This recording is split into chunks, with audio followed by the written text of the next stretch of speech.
Bom dia, pessoal.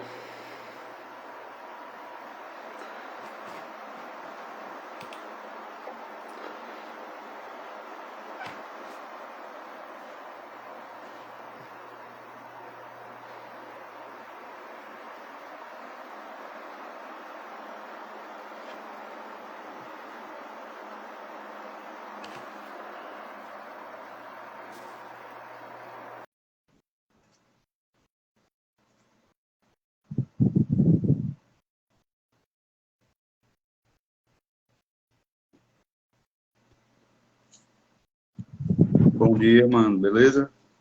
E aí, bom dia. Tá show de bola. Vou esperar só um pouquinho o pessoal ir chegando, né? Uhum.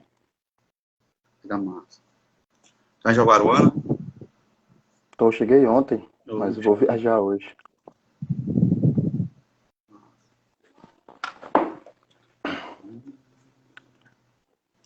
Acho que essa hora começa o Globo Rural também, né?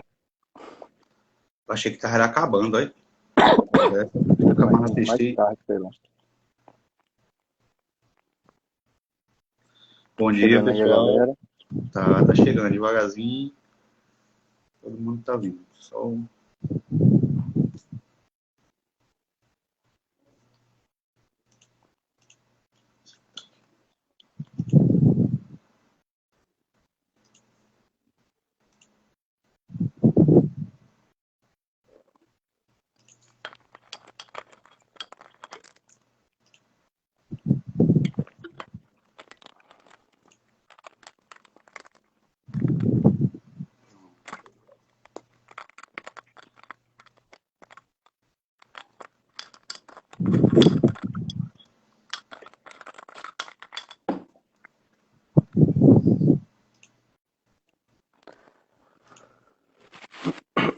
Acho que a gente pode ir e falando, conversando. a galera Show. vai entrando, né? Vai ficar gravada essa live, né? Pra o início da live não ficar muito monótono, sabe? Pronto, show de bola.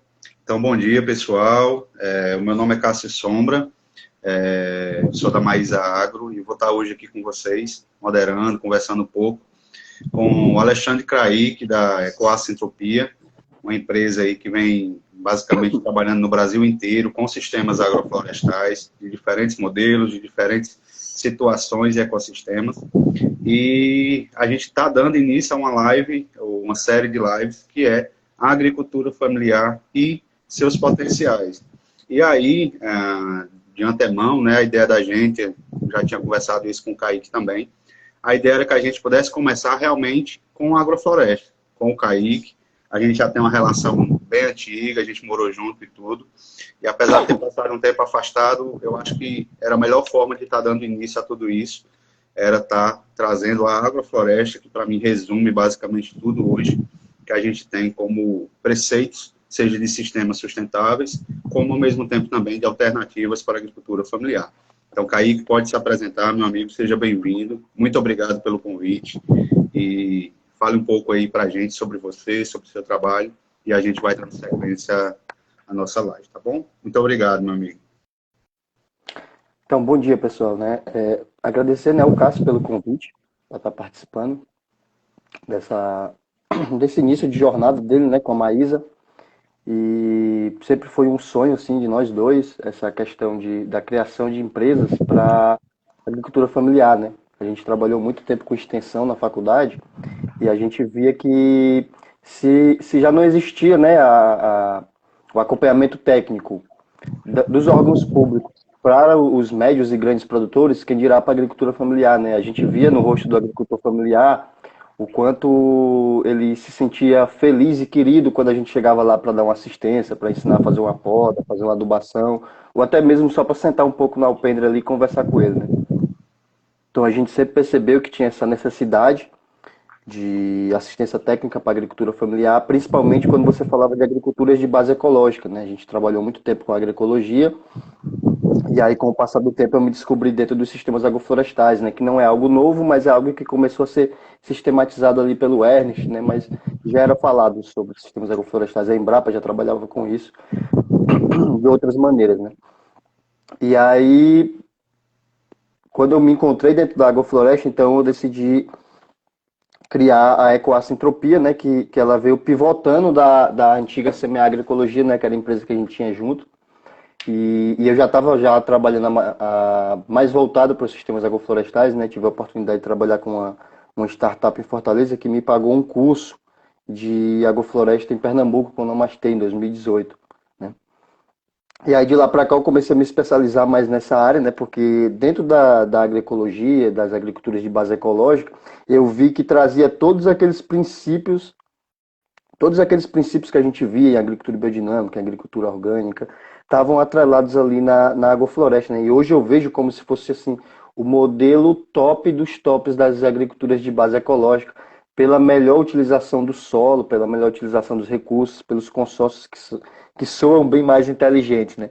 Apesar de que em alguns momentos ou outros a gente não vai ter como ter sistemas agroflorestais em todos os lugares, né? Os designs vão mudar muito, né? Cultivo de horta, cultivo de hortaliça, né? Mas, e aí eu criei a Ecoar, né? A gente começou já trabalhando com alguns clientes que já trabalhavam com sistemas agroflorestais no Ceará, e aí por meio das redes sociais foram surgindo outros clientes, né? Ano passado eu fui para Minas Gerais, né? Com consultoria em sistemas agroflorestais. Aí depois eu entrei num projeto junto com a Farfarm e a Veja, e a Rineitro, com algodão regenerativo, né? Então, isso no Pará, um trabalho com 100 famílias. Depois, com a Rineitro, eu tive a oportunidade de ir para a cidade chamada Apuí, né? Que eu, até quem acompanha um pouco essas notícias, viu que esses dias teve um episódio de pulverização de agrotóxico em agricultores familiares, né? E exatamente lá na cidade de Apuí, que é onde eu estou atuando com café agroflorestal. Vou voltar para lá agora em maio. Basicamente, hoje eu tenho trabalhado com sistemas agroflorestais no Ceará, então mais de 30 municípios hoje no Ceará, trabalhando com algumas prefeituras, né? Agora eu vou estar indo para a prefeitura de Iguatu, prefeitura de Hidrolândia, prefeitura de Cariús. No Pará, com esse trabalho do algodão regenerativo, nos municípios de Santa Bárbara do Pará e de Irituia, né? Que até o Ivisan está aqui, que é o Instituto Vida e Sintropia da Amazônia, fica no município de Irituia. E no Piauí, a gente dá consultoria para uma fazenda, lá, fazenda orgânica, lá. Tem trabalhado com sistemas agroflorestais e na dinâmica da agricultura orgânica também. Tá, basicamente a gente tem atuado com isso, né? No início eu comecei atuando com hortas, trabalhando mais de forma urbana, mas aí eu já não conseguia mais abarcar isso com as mãos, né? E começou a fugir um pouco do que eu queria trabalhar, que era de fato com sistemas agroflorestais e agricultura familiar. Então começou a fugir um pouco disso, esses projetos de agricultura urbana, alguns projetos de horta. Então eu já comecei a deixar mais de mão isso e trabalhar basicamente com agrofloresta e sistemas agroflorestais e agricultura familiar, né? Procurando projetos que apoiem os agricultores familiares, por a gente entender que são eles que necessitam dessa tecnologia. Porque algumas pessoas podem até não gostar do que a gente fala. E eu falo com uma certa segurança.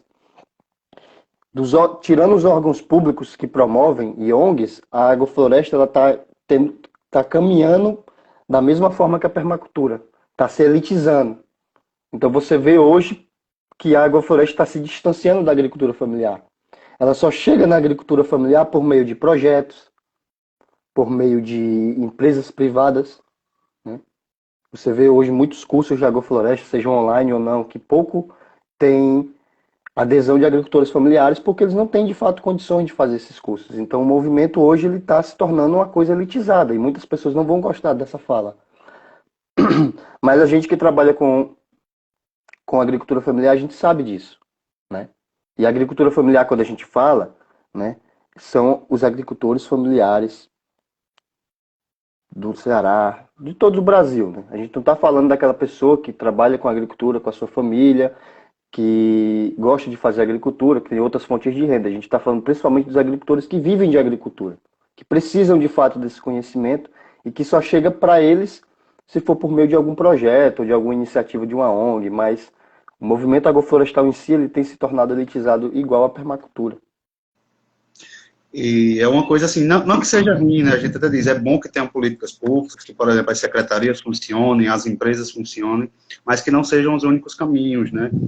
Como a gente observa, o agricultor familiar, até o doutor Orlando fala muito isso, que diz que não entende como o agricultor familiar é uma espécie em extinção, sendo que ele produz 70%, 80% da alimentação brasileira.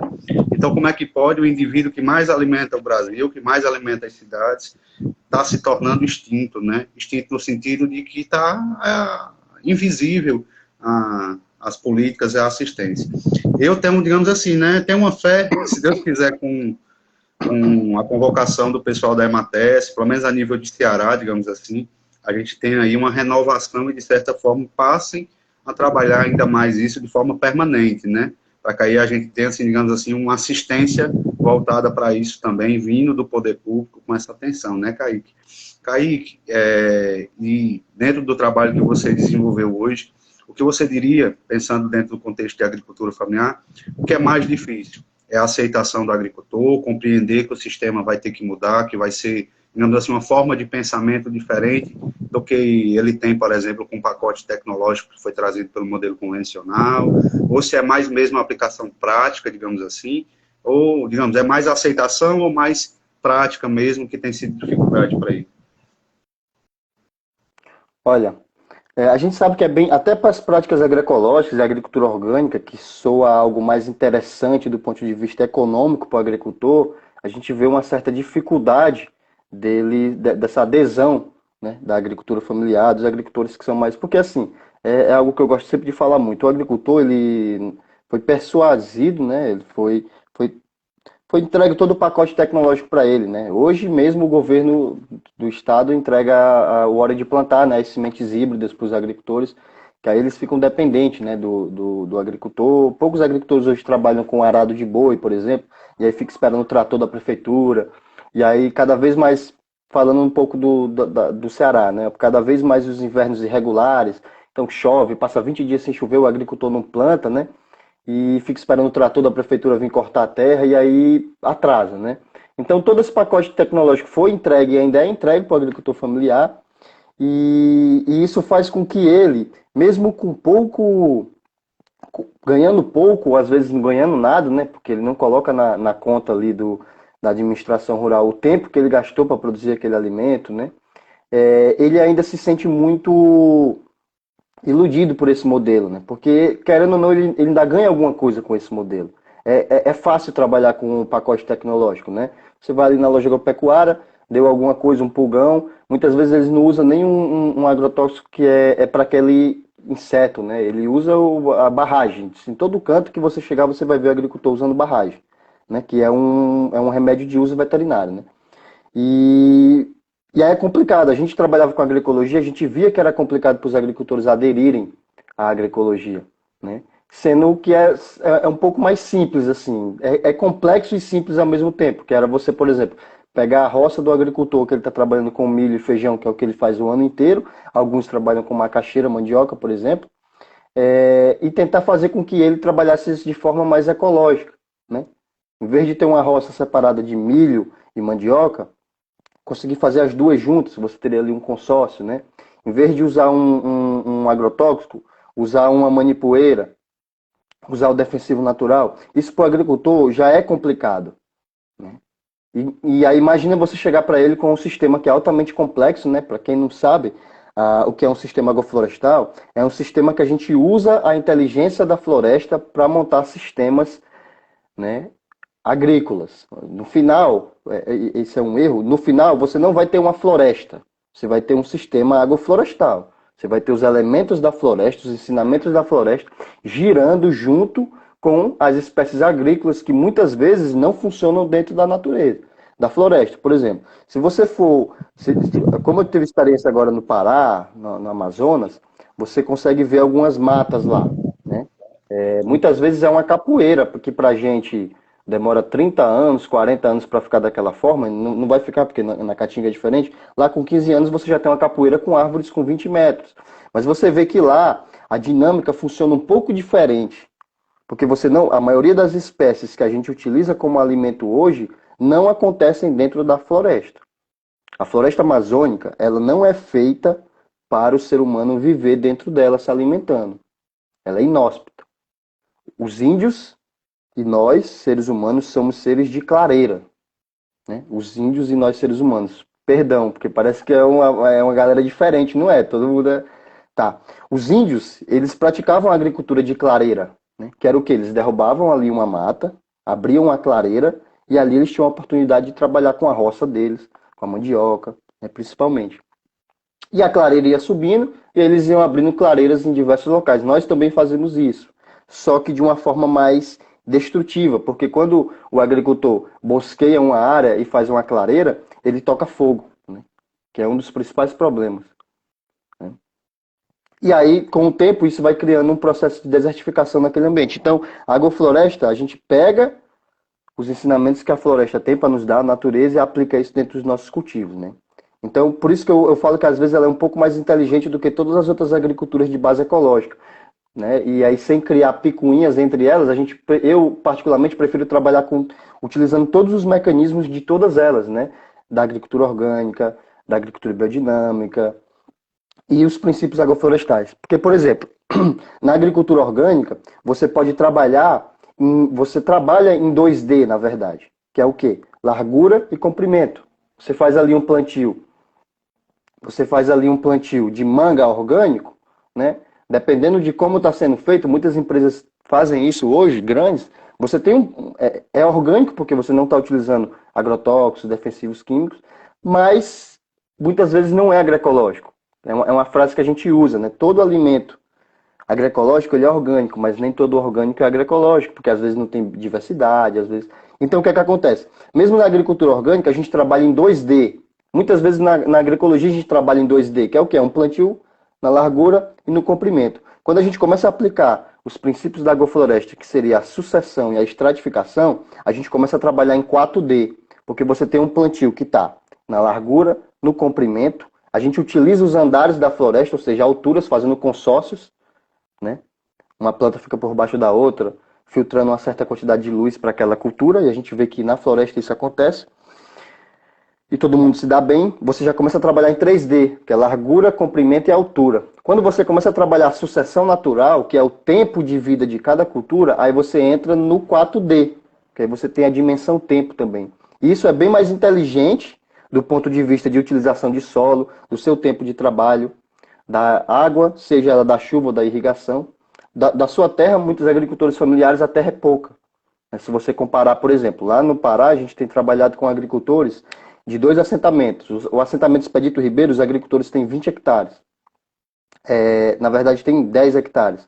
No Abril Vermelho, os agricultores que eram de uma empresa de Empasa, que trabalhava com óleo de palma, né, o Dendê, lá eles têm 20 hectares, cada agricultor. Né? Se for comparado com aqui no Ceará, muitos agricultores têm 3 hectares, 4, 5 hectares. Né? Mas é pequeno comparado a um cara que tem 1.000 hectares só de soja plantado. Né?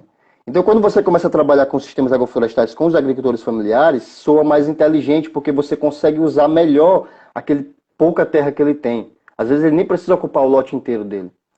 E aí, voltando um pouco para o que tu tinha perguntado, né, é mais difícil para o agricultor, de fato, introduzir esse tipo de agricultura na terra dele. E aí a gente tem trabalhado muito com a pedagogia do exemplo, que é trabalhado com agricultores que têm essa capacidade já de aderir a esse tipo de sistema, ou que já têm trabalhado dessa forma. Porque de todos os tipos de sistemas agroflorestais que existem, o principal hoje que existe, e que é muito comum de ser encontrado, são os quintais agroflorestais. Então, você chega para um agricultor, no quintal dele parece já uma agrofloresta, principalmente cuidado pela mulher, que tem esse cuidado maior, você tem muitas espécies ali medicinais que são utilizadas, né? E a pedagogia do exemplo mesmo, né? Tem pegado os agricultores que têm essa prospecção de trabalhar com isso, já trabalha com agroecologia, já trabalha com agricultura de base ecológica, né? Implantado sistemas com ele altamente diversos, dentro da dinâmica da sucessão natural, sejam eles irrigados ou não. Por exemplo, no Pará a gente não precisa irrigar, cara, lá chove todo dia. Né? Aqui no Ceará já, alguns sistemas, no início a gente precisa fazer uma irrigação que a gente fala que é uma irrigação de salvamento, porque como está muito incerto o inverno, o risco daquele investimento que você fez no sistema no início, você perder é muito grande. Então a gente faz uma irrigação no início, mas desenha um sistema que ele caminhe com as próprias pernas. Né? E trabalhado isso, a gente chama de um sistema híbrido, ele é de sequeiro, mas com possibilidade de ser irrigado. Se ele for irrigado, ele vai produzir mais. Mas se não tiver como irrigar, tudo bem, o sistema vai caminhar sozinho, né? É um pouco complicado chegar no agricultor com esse sistema, mas a gente tem conseguido, sim, com essa questão da pedagogia do exemplo, né? Implantando áreas que os agricultores possam ver como modelo, possam ter capacitações naquela área para ir ampliando para as suas. Ou seja, através do, que nem de você, a pedagogia do exemplo, né? Ou seja, montando projetos piloto que vão servir ali de multiplicação para os demais, né? É a forma de semear também, digamos assim, né? De passar um pouco de um para o outro. Kaique, já que você tocou no assunto de irrigação, digamos assim, como você já falou dos sistemas híbridos, né? Onde a gente tem que fazer a irrigação de salvamento. E isso, por exemplo, é algo comum, inclusive até para quem trabalha só com a cajucultura monocultivo aqui no Ceará, né? A gente vê muita gente implantando mudas aí recebidas através do governo do estado, e muitos deles implantam para ser caju de sequeiro. Só que muitas vezes, né, principalmente porque já recebem as mudas, por exemplo, agora, ou abril, já, digamos assim, do meio da quadra chuvosa para o final, eles acabam muitas vezes se vendo numa situação da muda estar pequena em campo, sem cobertura de solo, sem manejo de, assim, sem práticas conservacionistas para manutenção da água, e aí acaba se vendo, alugando caminhão-pipa, digamos assim, para poder estar fazendo o salvamento da lavoura. Mas aí, digamos, pensando de forma mais um pouco drástica, né? Sem haver possibilidade de fazer, digamos, uma irrigação de salvamento, é possível pensar no sistema agroflorestal partindo de água externa zero, só, digamos assim, pensando em período, implantar início de inverno, algo do tipo, é possível pensar num desenho com espécies que sejam capazes de resistir. E aí, por que a pergunta? Porque hoje eu estou ministrando um curso lá em Alto Santo, né, da comunidade Ipanema, um assentamento rural, e aí, basicamente, a água que eles têm é água para beber, a água de consumo humano, né? Eles não têm água, por exemplo, para irrigação. E aí, basicamente, eles têm ficado restritos a uma pecuária biodiversa, utilizando, por exemplo, palma, alguns capins de sequeiro, sorgo, milho, e, consequentemente, a cajucultura. E aí a gente tem discutido muito isso, que há possibilidades, né? Tem como a gente pensar, digamos assim, em algo além do que eles já fazem, e principalmente pensando nas práticas que a gente tem como pilar, né? Ou seja, pensando diretamente já no solo, na elevação da matéria orgânica, na elevação dessa capacidade de retenção de água. E aí eu queria que você passasse um pouco para a gente, se você hoje enxerga isso como possível. A agricultura sintrópica, né, que ela é como a agroecologia, né, ela não é uma forma de fazer agricultura, está mais para uma ciência, né. Ela não trabalha com irrigação, né, a natureza não trabalha com irrigação, é chuva, né, nem com adubo, nem o que a gente faz como a gente está trabalhando com solos que estão altamente degradados, a maioria dos solos estão altamente degradados, então a gente dá um input inicial para esse sistema, seja com irrigação, seja com adubação, mas sempre procurando fazer com que os sistemas não fiquem dependentes, principalmente para a gente aqui do semiárido, né? A gente não pode ficar dependente de irrigação para montar os sistemas, né? E sim, pensando um pouco na sua pergunta, é possível, né? A gente tem utilizado muito espécies. O que acontece é que muitas vezes o agricultor ele quer implantar um sistema de sequeiro, como eram as monoculturas de caju antigamente de sequeiro? Não eram com cajus enxertados, não eram com caju precoce, caju gigante. Então, só aí você já tira que o caju gigante ele é muito mais resistente à falta de água do que o caju precoce. Então, quando o agricultor começa o sistema de sequeiro utilizando o caju precoce, CP76, seja qual for deles, já é arriscado. Já é arriscado porque são mudas, né? São mudas que geralmente foram feitas de plantas que vieram de um sistema irrigado, né? É a mesma coisa, por exemplo, do pacote tecnológico, você pegar uma semente híbrida, o agricultor querer plantar como ele sempre plantou a semente guardada dele, crioula, na flor da terra. Não vai bem, porque aquela semente foi produzida dentro de todos do ótimo, né? Com adubação, com irrigação, com manejo certinho. A mesma coisa o caju ou qualquer outra cultura, né? Mas, se o agricultor quer e precisa produzir um pouco mais cedo, precisa ter uma produção mais padrão, quando você utiliza esses cajueiros precoces e não o caju gigante, né? você pode usar meios, né, de fazer a irrigação natural ou artificial, utilizando, por exemplo, as espécies cactáceas, né? Para a gente no Ceará isso é muito bom porque assim o governo também tem um programa de entrega de palma forrageira para os agricultores, né? Agora sim, o que acontece? A palma, né, ela tem um tempo de corte. Não é você plantar a palma e você já vai cortar a palma. Qualquer sistema, em qualquer ambiente, a preferência é fazer ele, o plantio dele, no início da estação chuvosa. Mesmo que seja um sistema irrigado, ele vai pegar bem melhor se for feito no início do período chuvoso. Porém, a palma e qualquer outra cactácea, né, seja o mandacaru sem espinho, ele é muito bom para esse tipo de sistema. Só que, como ele não é muito disseminado hoje, as mudas são caras, porque ele é vendido particularmente para paisagismo, né? Mas palma forrageira, e aí você pode usar algumas espécies arbóreas, como por exemplo a glericídia, feijão guandu, feijão de porco, né? A glericídia hoje ela é um pouco mais fácil de encontrar, a própria leucena, né? Porque a principal coisa que você tem que fazer nesses sistemas de sequeiro é produzir biomassa, para manter sempre o solo coberto. A ideia é que o solo esteja sempre por completo coberto. Seja ele com cobertura vegetal manejada, ou seja, poda de árvore, roço de capim, a própria palma forrageira, seja com espécies vivas, né? Então, por exemplo, o ideal é que o agricultor já criasse um alicerce antes de entrar com o sistema. Por exemplo, um ano antes dele plantar o caju, ele já planta a palma forrageira no espaçamento definitivo, já pensando nas linhas de caju dele. Porque quando ele for plantar o caju dele no próximo ano, e quando começar o período de estiagem, que mais ou menos final de maio, junho, a palma dele já vai ter 1 ano e 6 meses, já está no ponto de corte. Então, quando começar o período seco mesmo, setembro, outubro, que é assim, o caju já vai sentir no início, ele pode manejar essa palma já tanto para biomassa, como também a palma é 90% água, né? Então ela vai Exatamente, ela vai perder água ali para a atmosfera.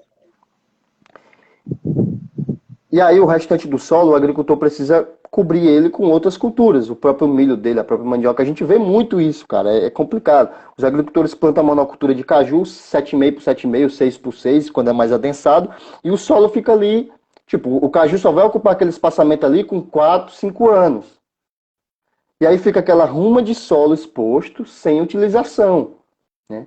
Então, o que a gente tem procurado fazer, o que é muito complicado, o ideal é que assim, a palma ela tem que ser plantada pelo menos 1 mês antes do início das chuvas, né? A recomendação é essa. E aí no início das chuvas você entra com caju. É muito complicado, é igual calcarear a área, né? Usar calcário na área. O ideal é que seja feito 3 meses antes. Quase nenhum agricultor consegue fazer isso. A gente mesmo quando vai implantar os sistemas agroflorestais, a gente tem feito isso na medida que vai implantando, a gente vai fazendo a adubação, a correção com calcário, né? Mas dá para fazer, né? Dá para fazer. No início, talvez o agricultor ainda tenha que irrigar se for uma pequena área. Por quê? Basicamente porque é isso que a gente está falando, né? Os invernos eles estão muito incertos. Chove, não chove. E o agricultor não pode se dar o luxo daquela muda que ele recebeu do governo que ele comprou perder. Então, no início, não tem problema você fazer uma irrigação de salvamento, né? Você não pode ficar refém disso. E aí, pensando nessa comunidade que tu falou, que a única água que eles têm é a água de beber, o ideal talvez seria ele trabalhar com caju, em vez do caju precoce, tentar trabalhar com o caju e plantado de semente, porque vai ser uma planta que vai ser bem mais resistente. Mas é possível, assim. É mais complicado. A predominância deles lá, inclusive, é o caju gigante, sabe, Kaique? Eles são pessoas que eles têm já essa percepção da questão, da condição real do líder da água, né? E aí acaba conseguindo trabalhar. Eu até digo assim, é porque a gente não tem como dizer que a situação que você está trabalhando no sistema de sequeiro hoje, dentro da quadra desse, digamos assim, esse período de estiagem prolongado que a gente vem vivendo há anos, porque todo ano a gente espera que o inverno vai melhorar, e aí todo ano a gente tem uma repetição de um inverno abaixo da média, né? Ou seja, a gente está baixando a média à medida em que todo ano o inverno, ele, digamos, fica aquém do que a gente espera. E aí eles trabalham já dentro de uma perspectiva de uso racional da água, onde a maior parte dos cajueiros deles são cajueiros gigantes. Eles têm alguns enxertados, digamos assim, que eles receberam, e eles acham até que, assim, que é precoce, é o cajueiro precoce, né? Mais rápido. Só que eu acho, como você disse, né, a gente tem um sistema radicular bem mais profundo, adaptabilidade bem maior em relação a um que já vem enxertado. Então, assim, é o pró e o contra de estar trabalhando para as duas situações. Além disso, Kaique, eu acho muito bacana que eles também têm uma questão do trabalho com pecuária biodiversa. Muito bacana também. Então, eu até tenho falado, e é uma coisa que eu repito também, que eu já ouvi, digamos assim, desde da minha primeira leitura lá na Primavera, eu pergunto as raízes ao solo, é porque a gente no semiárido, digamos assim, semiárido fala o Nordeste inteiro, onde tem, a gente tem dois, digamos assim, não inimigos, porque não tem como a gente chamar duas coisas por dessa de inimigo, mas a gente tem dois, digamos assim, vilões da perda de água, que é o sol e o vento, né? Então, eu acho muito bacana a perspectiva da agrofloresta, porque você já reduz, digamos assim, as duas coisas. A intensidade do sol direto sobre o solo e o vento que vai estar circulando dentro do sistema, à medida que você tem árvores de diferentes, digamos assim, de diferentes portes, né? E isso é uma coisa que eu tenho tentado ver se também trabalho com eles por conta disso, porque tentar reduzir a intensidade do vento dentro do sistema para reduzir a perda de água, a troca de água com ar, tentar reduzir um pouco a questão também da incidência do sol diretamente com o solo. Eu vou até passar logo uma pergunta também para você do Vanderlei, que você já falou um pouco sobre a questão do calcário também. Eu acho que já até respondeu, né, Kaique? Na verdade, o calcário ele tem sido utilizado basicamente em todos os sistemas, né? A gente observa porque é o que a gente consegue lançar a mão, por exemplo, para fazer correção de solo. Então não tem como a gente fugir muito dele. Mas o Vanderlei, ele perguntou para você, por exemplo, como você vê, deixa eu fazer exatamente como ele botou, o negócio fica mais bacana, mas, Kai, qual a sua visão daqui a 100 anos sobre o ponto de vista de sustentabilidade da atual agricultura orgânica, né? Esse processo de apropriação que a gente já discute desde a graduação e que agora está se intensificando, como você enxerga a agricultura orgânica daqui a 100 anos, do ponto de vista de sustentabilidade? Eu vi essa pergunta aqui, eu fiquei até pensando, cara, eu nem sei se daqui a 100 anos a gente vai estar por aqui ainda, né? Mas a gente está tentando trabalhar para isso. É, a dimensão é que você pensar que a agricultura orgânica é o que é hoje, né? E a gente não está falando da agricultura orgânica de organismo. É a mesma coisa da briga do pessoal do agronegócio, porque existe uma definição sobre o termo agronegócio. Por exemplo, se o agricultor está produzindo ali suas verdurinhas de forma agroecológica e está vendendo, é um negócio do agro, então é um agronegócio dentro da definição. Mas a gente já entende isso como outro processo. Já é um processo da agricultura industrial, né? A mesma coisa da agricultura orgânica, porque a agricultura orgânica em si, ela é uma agricultura de quê? De organismo, orgânica de organismo, de você ver a sua propriedade como um todo e trabalhar todos os elementos ali dentro dela. Só que aí você tem também a agricultura orgânica, que hoje é um nicho de mercado. E o capitalismo ele se apropria de tudo que gera dinheiro. Então, se hoje a agricultura orgânica é o que é, quando eu falo é o que é agricultura orgânica, é a agricultura orgânica dentro dos moldes da agricultura convencional, substituição de insumos, daqui a 100 anos ela vai estar, porque a tendência é que aumente. Né? Você está tendo essa guerra agora da Rússia-Ucrânia, né? Você vai ter daqui a alguns meses problemas com fertilizantes químicos, né? E aí a solução ou vai ser a que o nosso belíssimo presidente está propondo, que é explorar as terras indígenas, ou você tem uma migração de uma adubação que hoje é 100% química para uma adubação orgânico-mineral, e aí depois chegar a 100% orgânico. Então daqui a 100 anos a tendência, se a gente conseguir chegar lá, a tendência é que a agricultura orgânica ela vai crescer não só por necessidade do consumidor, porque nem é tanto. Né? A gente sabe que tem uma demanda hoje por produtos orgânicos, mas que boa parte das pessoas hoje não se preocupam com o que está comendo. As pessoas pegam um tomate ali no supermercado, às vezes nem lava, come, né? E se soubesse como é produzido, não comeria. Né? A gente sabe que hoje quem tem acesso a alimentos orgânicos são pessoas de classe média, porque é caro, né? Principalmente porque você vai comprar do supermercado. Supermercado, eu sempre falo isso, você vai no supermercado que nem um Pinheiro da vida, um sei lá, você tem ar-condicionado, você tem internet de graça, você tem não sei quantos funcionários ajeitando ali as prateleiras, tudo aquilo está atrelado no preço do produto. E aí tem o agricultor, tem os atravessadores. É diferente quando você compra direto da feira do agricultor. Né? Mas a tendência é que ela cresça bastante, e agora cresça mais ainda. né? Não só pelo consumo, mas por necessidade mesmo. Necessidade do sistema. Porque, assim, a gente está chegando num momento que a agricultura convencional ela nunca foi sustentável, nunca vai ser, mas está ficando cada vez mais insustentável. Tanto é que para o agronegócio é mais barato, né? É mais barato ocupar uma terra nova, desmatar, usar o correntão e plantar, do que recuperar aquela área que ele simplesmente acabou, né? E aí, e aí tem uma pergunta também, que é sobre a utilização de calcário pela agricultura sintrópica. E a gente entra nesse ponto. Por quê? O ideal, a agricultura sintrópica, você não usa insumo. Então você não tem por que você corrigir o solo por meios, digamos, artificiais, que não é artificial. O calcário é uma rocha moída, que vai ter cálcio e magnésio ali. Às vezes mais cálcio, se for o calcítico, às vezes mais magnésio, se for o magnesiano. Geralmente a gente usa o dolomítico porque tem ali uma proporção de cálcio e magnésio ideal para o que a gente precisa. E quando a gente faz agrofloresta, a gente tem começado de áreas degradadas. A gente não pega uma área que estava com mata virgem. No máximo, a gente abre uma capoeira, por exemplo, no trabalho que eu tenho feito agora na Amazônia, a gente tem aberto muitas capoeiras, assim, áreas que tem 10 anos, já tem árvore de 15 metros. Mas como a gente observa muito a samambaia, que é uma indicadora de solo ácido, e como é um sistema que o agricultor precisa ter um certo retorno rápido, a gente utiliza calcário no início, né? Para fazer essa correção do solo, a gente poderia fazer isso só por processos. Ou seja, a gente poderia corrigir a acidez do solo só utilizando bastante espécies vegetais, podando, criando vida no solo, porque é a vida no solo quem, de fato, vai neutralizar alumínio tóxico, vai aumentar os nutrientes ali.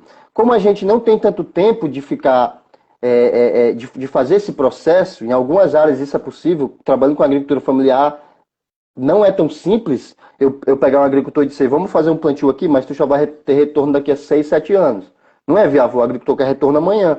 Por isso que muitas vezes ele não é seduzido por essa prática, né? Porque depende da forma como você aborda. Então, a gente utiliza calcário no início, utiliza adubos, só adubos orgânicos, não trabalhamos com adubos químicos, para dar um start no sistema, porque a gente está entrando com muitas espécies que são exigentes. O caju é uma espécie exigente, não é uma espécie que cresce, se você for ver na sucessão natural, ele não é uma espécie que aparece assim que você abre uma clareira na mata. Ele aparece depois. A bananeira é uma espécie que ela cria muita fertilidade no sistema, mas ela é uma espécie de sistema de fertilidade. Então a gente faz essa adubação inicial, utiliza calcário para poder colocar as espécies agrícolas, mas a gente precisa não ficar refém disso. Que muitas vezes na agricultura orgânica, todo ano os caras fazem adubação com calcário, e é isso que eu não entendo, porque se você está trabalhando com a vida, você só precisa corrigir o solo uma vez.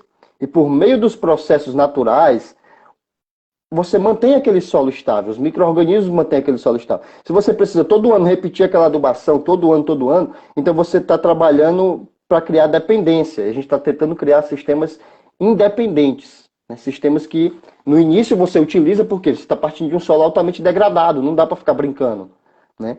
Mas a ideia é que você diminua a utilização de insumos. É a fala que o João fala naquele vídeo lá no Life Sintrópico, né?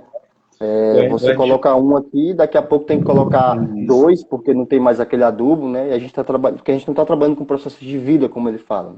Né? E é o que o Ernest fala também, que ele diz que a natureza ela não parte do complexo para o simples, né? Ela parte do simples para o complexo. E é isso que você faz no sistema agroflorestal, né? Ou seja, a gente tem um processo que cada vez se torna mais, digamos assim, engrenado, mais fechado. Por quê? Porque a tendência é cada vez as plantas vão se ajudar tanto acima do solo como abaixo do solo, né? E aí a Cristina, até a Ana Cristina fez uma colocação sobre a questão do agronegócio. Cristina, eu vou até falar em nome do Kaique, mas eu digo assim, é uma discussão que a gente mesmo já tem, inclusive com colegas que às vezes estão dentro da agricultura orgânica, em outros sistemas sustentáveis, da apropriação, inclusive, digamos assim, né, do mercado, do termo agronegócio. Porque assim, porque a agricultura familiar não pode ser considerado um negócio, não pode ser considerado algo que vai gerar renda para manter a família, dar vida digna, ter que ser encarado com a mesma, digamos assim, com o mesmo profissionalismo que às vezes uma empresa tem, de ter aquele controle, digamos assim, né? E às vezes acaba que a agricultura familiar se torna algo muito, digamos assim, largado. O que vai sendo feito, não. O que a gente fala às vezes é porque a agricultura familiar, seja ela pequena, média, dependendo do porte, porque a gente vai ter níveis de tecnificação diferentes, mas a tendência é que ele seja encarado como negócio. E aí a gente se sente um pouco, digamos assim, presos, porque a gente não pode chamar de agronegócio, porque se chamar, a gente está chamando ele, comparando ele ao que a gente compreende como algo ruim, e aí a gente fica, digamos assim, né, preso a um termo, ou seja, a apropriação, inclusive, do próprio termo. E a outra coisa é que a gente já vem nessa discussão também, aí eu digo, é coisa que a gente diz já não é de hoje, é muito tempo. A gente já está aí, talvez, em 2012, a gente já começava a discutir, eu e o Kaique na graduação, de que a agricultura familiar, ela tinha tudo, ela tem tudo, na verdade, né? Mas tinha bem mais. Chances de lutar de igual para igual com as grandes empresas, através do associativismo, do cooperativismo e da agroecologia, que ia fazer o quê? Ia valorizar o agricultor familiar por produzir um alimento de forma saudável, de forma financeira, ou seja, ia dar uma agregação de valor para ele e, consequentemente, isso ia trazer, de certa forma, esse agricultor familiar para um status diferente do ponto de vista de vida digna, de bens, de valorização da família. E aí, à medida que o tempo passou, isso já vinha acontecendo desde aquele tempo, a agricultura, ou a agroecologia, digamos assim, a agricultura orgânica e a agroecologia passou a ser apropriada pelo grande mercado, pelas grandes empresas. A agricultura orgânica, como o Kaique disse, se tornou nicho de mercado. Grandes empresas hoje produzem monocultivos similares ao que produziam antes do convencional, só que mudaram os produtos. E aí a gente diz, vende mais barato, ou se não vende mais barato, direciona isso para mecanismos de venda, que quando chega lá na ponta para o consumidor está caro, e não deu margem para o agricultor familiar crescer, como a gente imaginava. Ou seja, a gente já vem discutindo isso há um tempo, e que o agricultor familiar ele tem esse mecanismo de produzir de forma, digamos, agroflorestal, orgânica, biodinâmica, dentro dos sistemas agroecológicos, de forma a, de verdade mesmo, ter uma elevação do seu status de vida.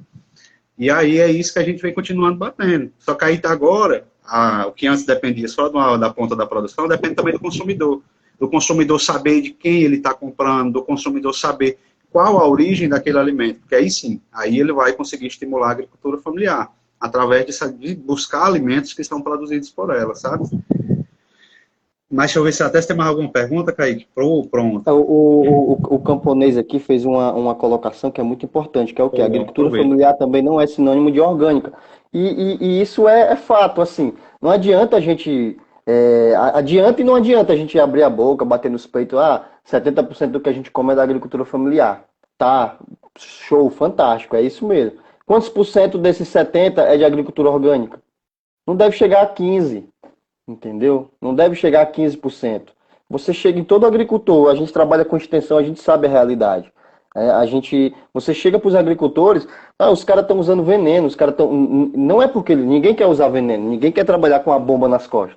Nossos colegas de graduação, os caras acham bonito ficar postando o dia inteiro uns vídeos de umas máquinas do tamanho do mundo que pulverizando, plantando. O agricultor não tem isso, o agricultor ele não gosta de estar com a bomba nas costas, assim, mas ele se vê numa situação de que tem que usar porque foi o início dessa live que a gente estava conversando. Não tem assistência técnica para o agricultor familiar. É a alternativa que aparece na ponteira dele, sabe? É o vendedor. Quando diz a assistência não aparece, o vendedor aparece.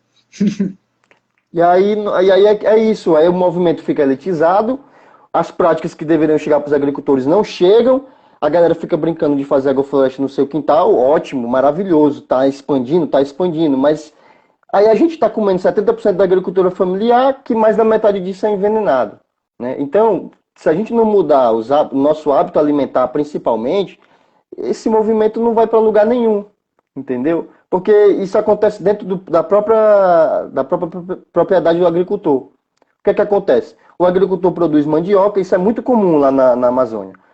O agricultor produz a mandioca, a macaxeira, vende e compra pão.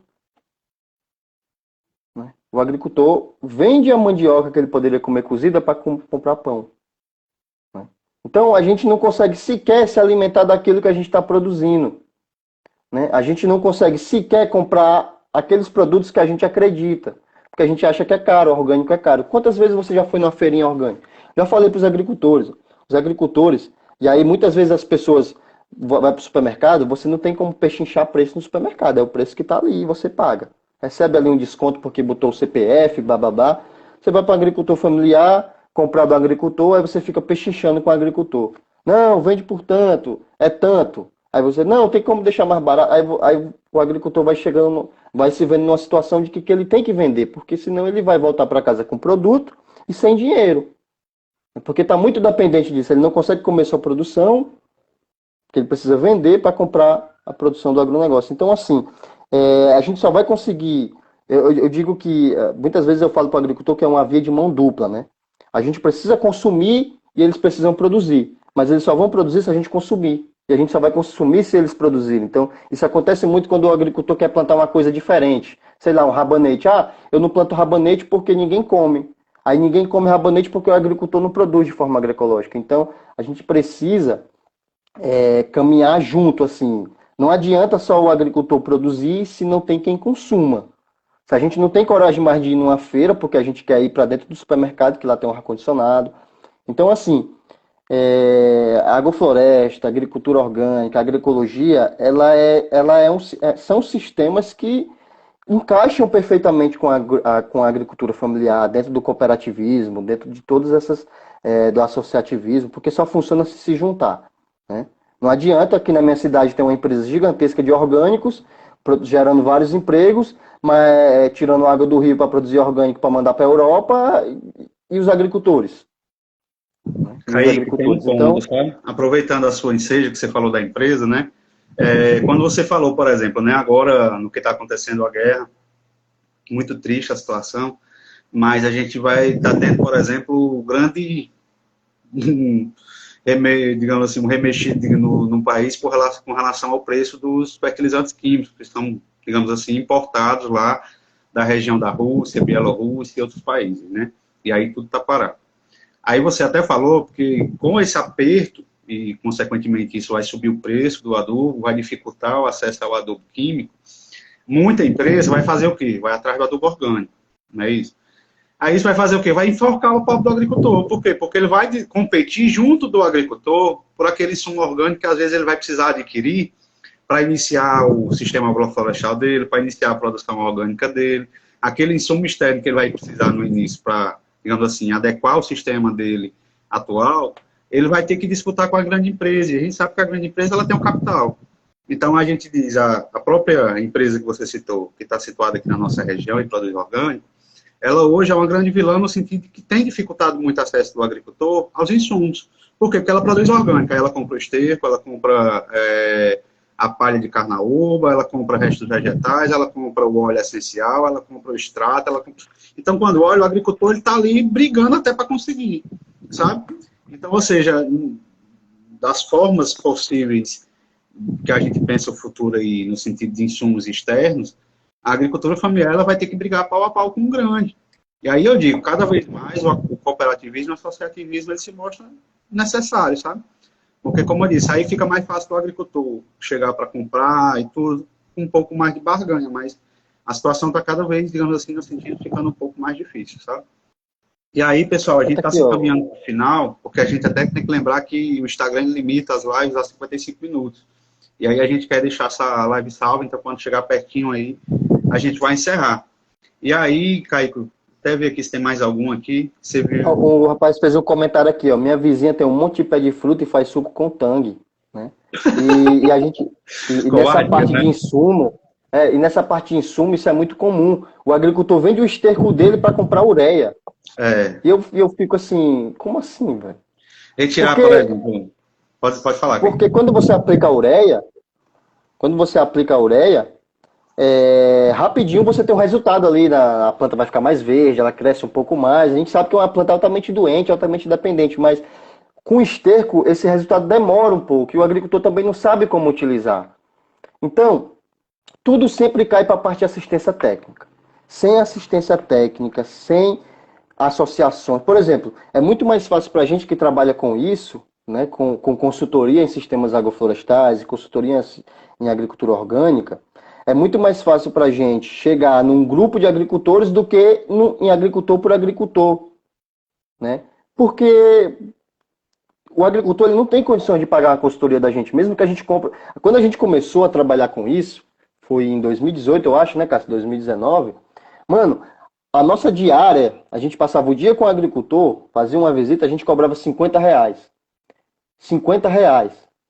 para passar o dia na propriedade com o agricultor, fazendo poda, dando assessoria sobre adubação. E o agricultor não E a gente tinha chegava a fazer condições de de graça, pagar. né, Kaique? Aí o agricultor não tinha, e a gente ficava cobrando ele, não cobrava, por quê? Como a gente estava na graduação, a gente estava obtendo experiência também, a gente estava aplicando aquilo que a gente viu na teoria na prática. Isso era bom para a gente, isso era bom para o agricultor, né? Mas a gente cobrava R$ 50 a diária, não existe isso em lugar nenhum, e o agricultor não tinha condições de pagar por isso, né? Ele dava alimentação para a gente, ele chamava a gente para voltar, e tem muitos agricultores que a gente quer voltar, não consegue por conta da dinâmica e tal, mas que sempre foi um orgulho assim, para a gente trabalhar com esses agricultores, né? Mas sempre cai nessa perspectiva de que precisa de assistência técnica, mas precisa antes os agricultores se juntar. E é muito difícil o agricultor fazer isso, então a gente precisa ser essa ponte, né? Eu tenho um sítio eu tenho um sítio em Capuí, eu tenho um sítio em Quixeré, eu tenho meus vizinhos que fazem agricultura, vou me juntar com eles, vou formar associação, vou começar um processo de cooperativa, vou levar eles para fazer curso, vou conversar com a Secretaria de Agricultura. Mano, essa Secretaria de Agricultura, tudo tem dinheiro para investir, muitas vezes termina um ano, eles não usam esse dinheiro. Então vamos fazer um curso de agricultura orgânica, vamos fazer um curso de agricultura agroflorestal. Isso tem rolado muito agora, as prefeituras têm aderido a esse movimento. É uma forma da gente pegar um dinheiro que é para ser usado com os agricultores e de fato usar com eles, né? E os agricultores, cara, cada prática que vocês ensinam a ele, os olhos deles brilham assim, porque eles estão precisando Faz tanto disso. diferença. Estão precisando tanto disso, os agricultores assim. E aí tem os agricultores que vão continuar, tem os que não vão, mas tudo bem. É igual a natureza. A natureza planta 1.000 sementes para nascer uma. E a gente faz isso, a gente vai pegando a mente de cada agricultor, vai colocando ali o mosquitinho da agrofloresta e quem for pegando, vai pegando. Se não quer trabalhar com agrofloresta, mas pelo menos com agroecologia, pelo menos com a agricultura orgânica mais biodiversa, mas a gente precisa mudar a forma como a agricultura é feita pela agricultura familiar, porque senão não adianta, a gente não vai sair do lugar. Não adianta eu ter meu sítio com minha agroflorestinha, enquanto 100 vizinhos no raio de 10 quilômetros meu estão trabalhando com, eu vou ser sufocado pelo sistema. Eu vou ser sufocado pelo sistema. A gente está sendo sufocado pelo sistema. E Kaique, realmente é assim, sabe? E assim, dentro da sua fala, eu até digo, a agricultura familiar, ela pede socorro mesmo. Porque, como diz, quem mais precisa é quem menos consegue. Do jeito que o Kaique falou, a gente chegava a fazer visita de graças. Até hoje eu ainda faço uma ou outra, porque, como digo, a gente consegue abandonar quem a gente realmente vê que precisa, sabe? Mas a gente observa isso, que realmente é muito difícil, muito difícil. E quando você diz qualquer coisa que ele percebe que pode ajudar ele, o pequeno agricultor, a pequena agricultora, os olhos brilham, porque aquilo vai causar uma diferença na vida dela, sabe? Então a gente percebe que realmente precisa, existe. Só que às vezes, e aí eu vou fazer a minha própria crítica, quem está nos órgãos de assistência técnica só escolhe as melhores propriedades para visitar, porque é a melhor foto, a foto mais bonita. Seja Instituto A, Empresa de Assistência B, Secretaria de Agricultura C. Pessoal, não é assim, de verdade. Eu acho que falta um pouco de conscientização, inclusive da classe de técnicos, da classe de agrônomos, que a gente tem um papel. E principalmente quem estudou em escola pública, quem estudou em escola, em universidade pública, subsidiada por nós todos, inclusive pela agricultura familiar, tem esse papel, não de fazer de graça, não, mas se você está dentro de um órgão público, e que seu papel é atender o pequeno agricultor, faça. E faça porque mais precisa, não porque menos precisa. Às vezes você escolhe a melhor propriedade, a propriedade mais bonita, e a pessoa que podia pagar por alguém. E o que não pode pagar é quem está às escuras, entendeu? Então, se a pessoa tem condição, pô, olha para aquele que não tem. Olha pelaquela associação, olha pelaquele grupo. E nem você disse, Caio, que os grupos, as associações, cooperativas é que tem, de certa forma, fomentado a agrofloresta, fomentado a agricultura familiar e dá força, sabe? Kaique, aí, vamos encerrar? Como é que você vai fazer? Tá chegando pertinho já. Tá avisando aí que vai terminar já? Não, tá não, avisa, avisando. Então a gente continua até... Não, tá bom. Ó, tem até uma frase que o pessoal usa muito, que é o seguinte: eu preciso de experiência para ter um emprego. Eu preciso ter experiência para ganhar aquele trabalho, mas eu preciso daquele trabalho para ter experiência. Não é bem assim que funciona, dependendo do ramo que você trabalha. Por exemplo, a gente não precisou ter emprego para ganhar experiência naquilo que a gente estava fazendo. Na verdade, dentro da graduação, a gente foi pegando experiência, foi visitando os agricultores, né? Porque assim, mano, eu conheço muita gente que trabalha aí para umas empresas, faz estágio, o cara não dá nem o da gasolina pro cara. O cara tem que levar a própria merenda, a própria comida, né? Você vai para um agricultor familiar, o cara quer lhe dar gasolina. Você vai para um agricultor familiar, o agricultor, você come do mesmo que o agricultor come, né? Então você vai criando vínculos e você vai ganhando experiência sobre aquilo que você está trabalhando. Hoje, por exemplo, eu sou da mesma turma que tu, né? Mas eu estou terminando agora o curso, né? Mas, por exemplo, eu não preciso eu não dependo do meu diploma hoje, nem de. Não dependo do diploma para trabalhar, né? Enquanto tem muitos colegas da gente que tem diploma e não conseguem trabalhar. Por quê? Porque o diploma hoje não é tudo. Você tem que ter experiência, você tem que saber o que você está fazendo. Para trabalhar com agricultura familiar, não adianta você ter um liquidinho ali do tamanho do mundo, não adianta ter currículo. O agricultor, ele tem que saber que você sabe. Você chegar para um agricultor e começar a gaguejar, ele já te dispensa assim. Mano, esse cara não sabe de nada. A gente Tem que sabe como é confiar em isso. você. É um namoro, né? Eu brinco, eu digo que é namoro. Você tem que confiar naquilo que você está fazendo. Você tem que saber aquilo que você está fazendo. Muita gente quer ensinar as pessoas a fazer uma coisa que ela não sabe fazer. Como é que eu vou ensinar alguém a fazer algo que eu não sei que eu não sei fazer? Porque na teoria eu sei ensinar um agricultor a produzir feijão, por exemplo. E aí isso me deu um start, foi quando eu estava já há uns 4 anos no curso, que um agricultor veio me perguntar sobre o plantio de feijão e eu fiquei, caralho, qual é o espaçamento do feijão? Mano, eu estava 4 anos no curso de agronomia e não sabia plantar feijão.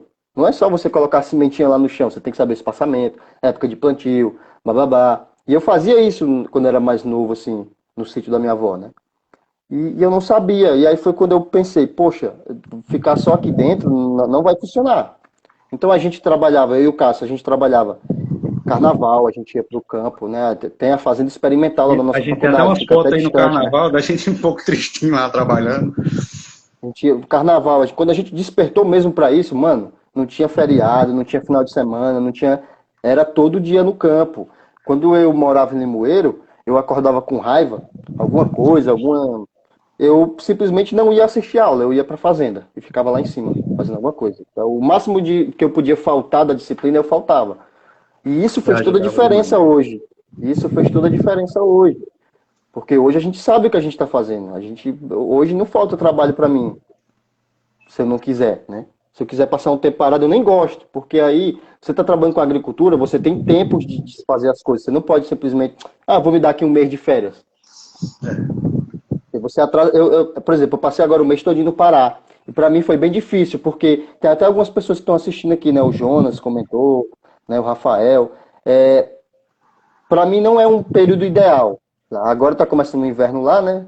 E é o período para plantios. Então, dentro do projeto algodão, é o período ideal para a gente implantar o sistema agroflorestal. E aí, em maio é que a gente entra com o algodão, para a gente ver se colhe ele no período seco, né? No período Sim. de estiagem. Mas foi um mês que eu passei fora, que eu poderia estar aqui no Ceará, atuando aqui, porque a nossa janela de plantio aqui é muito mais curta do que lá. Então, quando eu saio daqui, eu deixo muita gente desassistida, né? Porque, de fato, mano, não tem assistência técnica especializada nessa área. Até alguns colegas meus que trabalham com agroecologia, eu olho para eles e fico pensando, velho, tem que ser mais. Tem que ser mais do que isso. Aí Precisa que ser até dá um mais do que exemplo, isso. né? Você ultimamente tem dado curso, por exemplo, para técnicos de Secretaria de Agricultura, pessoas que já estão, digamos assim, na leira da assistência técnica e precisam dessa atualização, porque basicamente não entendem, não compreendem como a técnica funciona e acaba que você vai lá passar um pouco do seu conhecimento para tentar, de certa forma, ajudar essa assistência local também, né? Sim, sim. Muita gente já técnico, agrônomo, recebendo formação de uma pessoa que não tem formação. Não tô terminando ainda, mas eu tenho conhecimento, né? E assim, tem sido muito, tem feito a diferença trabalhar com os órgãos públicos. Apesar de que as pessoas não gostam, não gostam de trabalhar com órgão público, mas tem tido um efeito assim legal. Porque, por exemplo, citando um exemplo lá do Pará, o Irituia, que é uma cidade lá, o secretário de Agricultura hoje é um cara que ele fez um curso de agrofloresta. E hoje o cara é agroflorestal, assim. Ele tem que se rebolar por quê? Irituia é um município que é muito comum a bacia, ela é uma bacia leiteira, né? Tem muita produção de gado, então você vai ter muito pasto. E aí para ele é difícil até, né? Ele é um cara muito fantástico, assim, que ele tem que trabalhar com diversos tipos de pessoa. Mas ele tem feito uma revolução agroflorestal lá, feito mutirões com os agricultores para implantar áreas que dá 40 agricultores. A gente fez um curso agora de agricultura sintrópica lá no sítio dele, que deu 40 pessoas o curso. Agricultores de várias cidades da região, né? Curuçá e outras cidades, e agricultores da própria região. Então, chegar nos agricultores por meio dos órgãos públicos é muito importante. Para a gente plantar uma sementinha dentro daquela secretaria, que às vezes você tem uma secretaria que nem é atuante de fato, nem no agronegócio, quem dirá em agricultura de base ecológica. Para você poder usar um recurso que tem que chegar para a agricultura familiar, tem toda uma estrutura, tem carro, tem computador, tem técnicos, tem toda uma estrutura que precisa ser usada, né? Já tem todo o mapeamento dos agricultores e tudo mais. Então, assim, utilizar os órgãos públicos, a gente fala que isso é hackear o sistema, né? Usar o sistema contra ele, né? Porque o agronegócio está muito atrelado aos órgãos públicos, né? Quem dá dinheiro é quem a galera vai atender, porque os agricultores também estão sendo iludidos por aquele processo, né? Quantos agricultores aqui a gente viu, né, fazendo um levantamento aqui em Jaguaruana sobre a cassinicultura, abandonaram roças, venderam fábricas para abrir viveiros de camarão. Quando a gente fez a pesquisa, eram mais de 100 que eram da associação, fora os que não eram. Quantos estão produzindo hoje? Por quê? Porque camarão dava muito dinheiro no início. E agora? É viveiro abandonado, não tem água.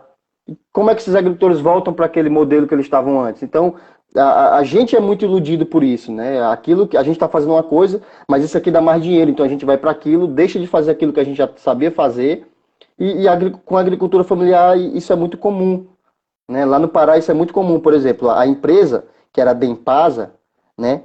Os agricultores ocuparam para formar o assentamento Abril Vermelho, né? Então, os dendezais, né? E uma parte que era o viveiro deles.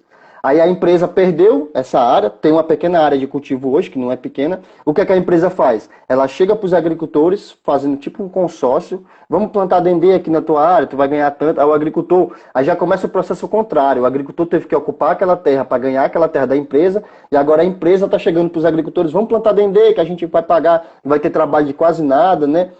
E aí depois o agricultor não conseguir pagar, vai perder a terra para a empresa de novo. Então o agronegócio, e aí, de novo, a gente já conversou sobre a terminologia dessas palavras, né?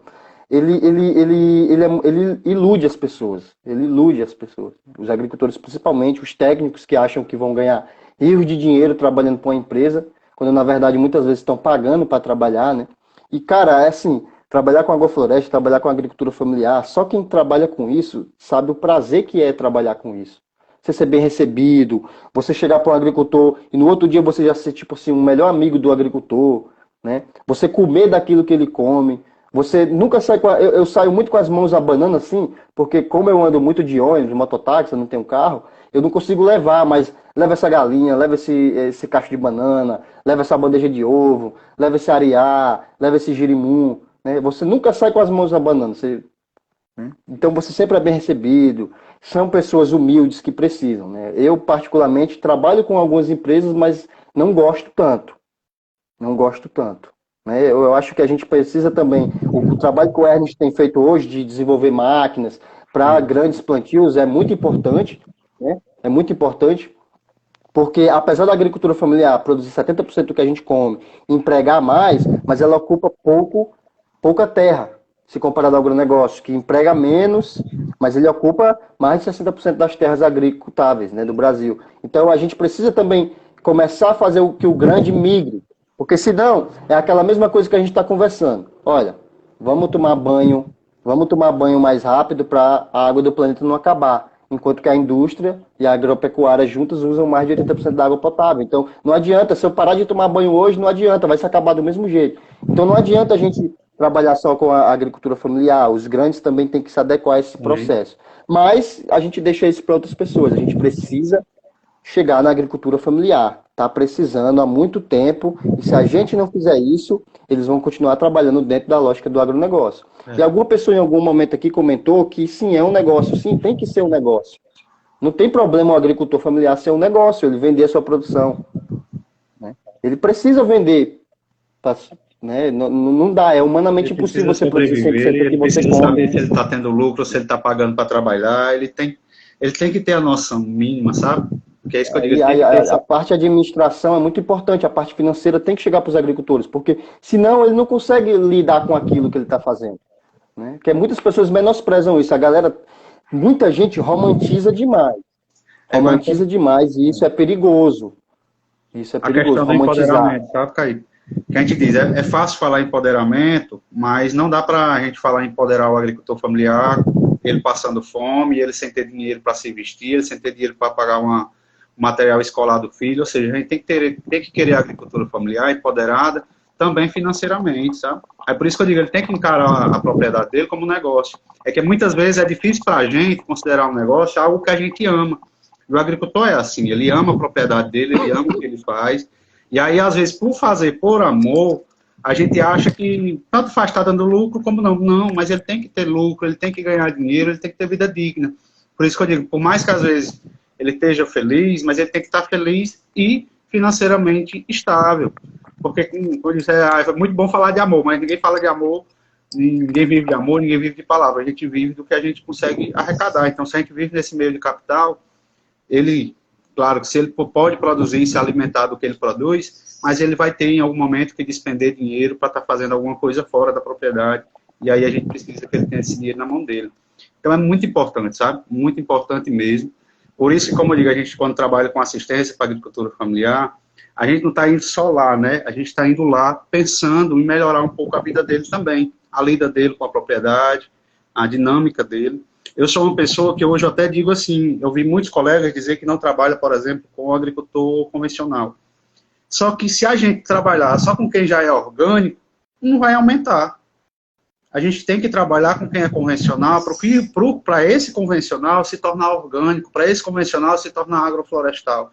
Então, ou seja, a gente tem que captar, tem que ir para o outro lado da linha inimiga, digamos assim, para poder trazer essas pessoas para o nosso lado. Então, a gente tem que trabalhar assim, com outros tipos de nichos, sabe? É claro que levando a nossa visão, não indo lá para receitar veneno para o cara, né? Mas ir realmente levando uma visão de que existe alternativa para ele, que essa alternativa pode ser viável e, ao mesmo tempo em que é viável economicamente, respeita o meio ambiente, a saúde dele e de quem consome os alimentos dele. Então, acho muito bacana que a gente tenha essa percepção também, sabe? E que a gente tem que trabalhar com o agricultor familiar, seja a gente do privado, seja a galera do público, mas a gente tem que estar do lado desse pessoal. E aí, deixa eu até... uma coisa que você já tinha falado, eu estava até vendo se tinha uma pergunta nesse sentido também, que era com relação a... Acho que eu perdi. Que era com relação à aceitação, no sentido de trabalhar, por exemplo, com a grande empresa. Como você disse, a gente não pode deixar de trabalhar com a grande empresa também, né? No seu sentido de que a gente tem que reduzir. Eu sou uma pessoa que cada letra menos de agrotóxico eu comemoro, né? Então, se eu conseguir tirar um galpão todo de uma empresa, já fica uma redução bem maior. Então, a gente tem que ter isso também, do mesmo jeito de trabalhar com o agricultor, que ainda não faz parte do nosso meio, trabalhar também com aquela empresa que está pensando em mudar. É claro que, como eu disse, né, você deixou bem claro, que deixa isso para outras pessoas, pessoas que têm umas costas um pouco mais largas, e vamos continuando esse trabalho de formiguinha, que é estar levando para diferentes regiões, no seu caso, para mim aqui dentro da minha região, essas técnicas, essas propostas, digamos assim, mais sustentáveis, né?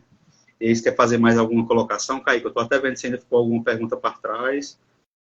Acho que tem uma pergunta aqui que era sobre alimentação repetitiva. Deixa eu ver aqui. Tinha, Kaique, tinha mesmo. Até vejo Você acredita que a população faz uma alimentação repetitiva, ou seja, não tem mais variedade de alimentos? Olha lá, isso. Yara, né?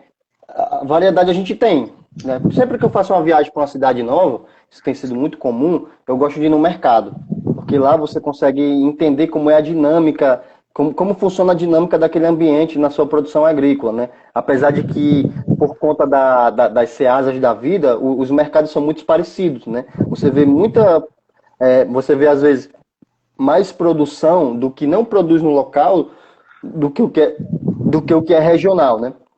Mas assim, variedade de alimentos a gente tem bastante. A gente faz uma alimentação repetitiva por ser muito cômodo. É muito cômodo você comer sempre aquela mesma coisa. É muito cômodo. E é até uma crítica que eu faço às nutricionistas, por exemplo, né?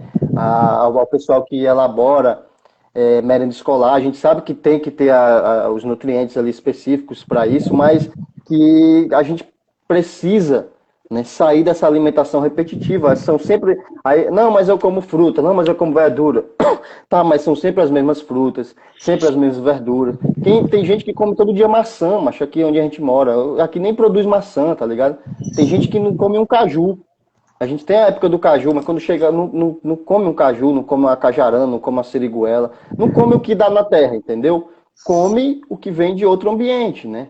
Que não tem problema também, é uma fruta, é um tomate, é uma hortaliça, mas ainda a nossa alimentação ainda é muito repetitiva, né? É muito repetitiva e isso faz com que a diversidade de alimentos diminua, né? Não só por os agricultores pararem de produzir, mas por questões de que a gente que estuda melhoramento genético, a gente sabe, né?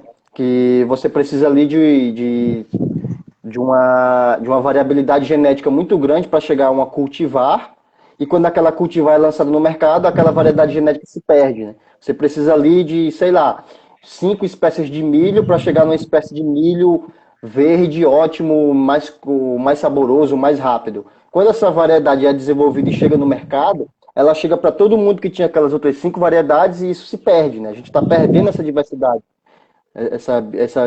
Então, assim, a gente faz uma alimentação repetitiva, né? E isso faz com que a produção seja repetitiva também.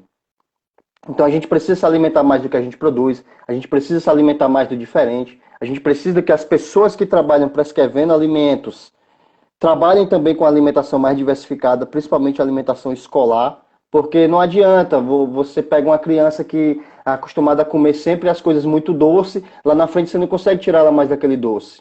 A mesma coisa que aconteceu comigo, por exemplo. A gente, em qualquer outro lugar do Brasil, é acostumado a comer o açaí doce. Quando você chega lá no Pará que você come o açaí salgado, é intragável. Não dá. É impossível. Né? E as pessoas criticam, mas não sei. Mano, não dá. Eu sempre comi essa parada doce. Não é agora que eu vou comer ela salgada e vai dar certo, entendeu? Então, as crianças hoje se alimentam muito de doce. Sempre foi assim, na verdade, né? E aí fica difícil depois para você mudar a alimentação das crianças. E principalmente, não adianta você fazer seu filho comer uma comida menos doce em casa, quando chega no colégio o cara tá açúcar puro. Então, assim, a Yara Nutri, né, ela sabe mais do que nunca sobre isso, né? Eu tenho até um livrozinho que é interessante, que da mesa, da Floresta Mesa, que é um guia para alimentação escolar no Amazonas, é muito interessante, assim. Mas a nossa alimentação é muito repetitiva, né? É muita massa, é muito trigo, é o que é mais fácil, é o que é mais cômodo. É respeitar a sazonalidade das frutas, né, Kaique, que nem você disse, da região, realmente. A gente tem muitas frutas que acabam se perdendo, por exemplo, o próprio cajueiro, como o Kaique disse. O Ceará, né, e outras regiões do Nordeste também, elas se destacam, por exemplo, pela produção de caju, tanto caju pseudofruta como caju castanho, né? E, consequentemente, a gente poderia ter esse material sendo trabalhado de forma bem mais intensiva nas escolas, digamos assim, compor cardápios alimentares de nutricionistas, e isso é uma coisa que muitas vezes acaba passando despercebido, essa sazonalidade das frutas, a sazonalidade e a disponibilidade dos alimentos que a gente tem. Porque aí você não tem só uma variedade, você também contribui, consequentemente, com a cadeia produtiva daquele fruto naquela região. E eu sou uma pessoa que eu também acho muito importante, por exemplo, apesar da gente se alimentar de alimentos de outras regiões, mas de fomentar também a questão das sementes crioulas. A gente tem tido um avanço enorme aqui no Ceará das casas de semente, né? O governo do estado implantou várias. A gente tem uma variedade, por exemplo, pelo menos das variedades mais simples, digamos assim, que seriam feijão e milho. A gente tem uma disponibilidade bem alta de sementes diversificadas. Então, ter essa oportunidade, apesar de isso hoje estar no momento que eu até digo não está disponível para a gente de forma fácil, está está no início de um processo que eu acredito que vai resultar depois nesse alimento chegando na mesa da gente, mas por enquanto está, digamos assim, no processo de multiplicação agricultor a agricultor, passando as sementes de agricultor para agricultor e, consequentemente, isso se torna disponível para a gente. A gente, quando fala de diversidade de alimentos, a gente diz que milho, hoje parece que a gente come um milho só. E milho, a gente diz, é um dos alimentos que tem uma maior diversidade de genética nas espécies cultivadas de ciclo rápido. Então, a gente perde, às vezes, de se alimentar de milhos com diferentes substâncias, diferentes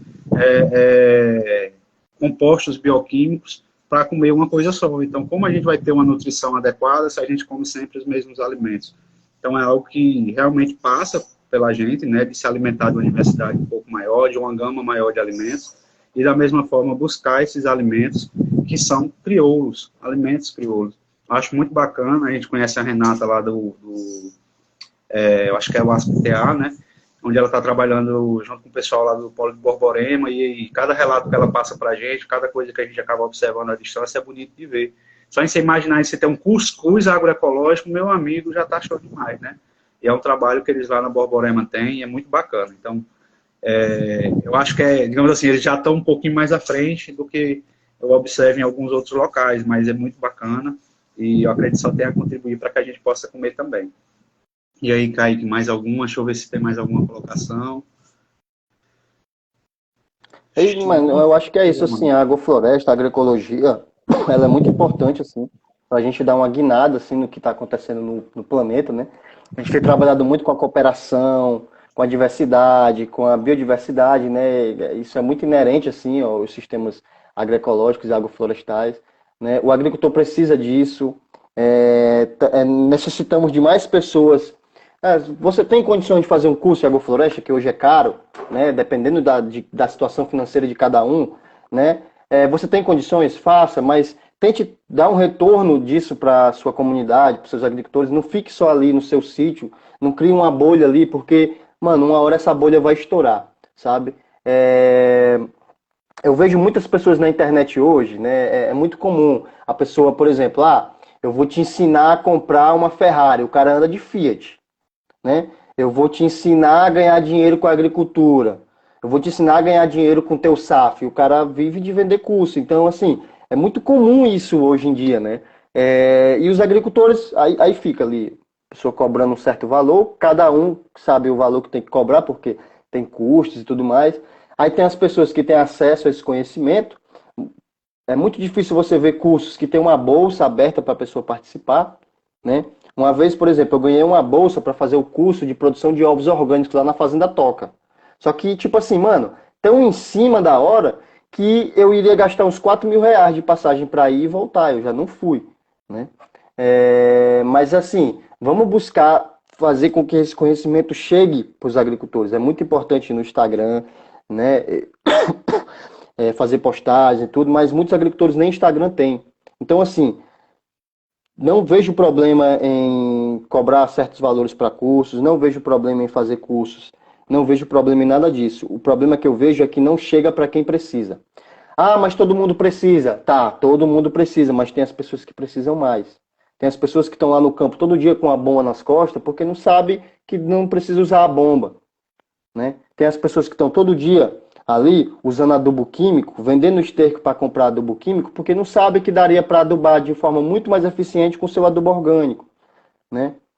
Tem pessoas que estão passando fome, né? Tem pessoas passando fome. É muito comum uma pessoa dormir com fome na frente do supermercado e o supermercado cheio de comida, né?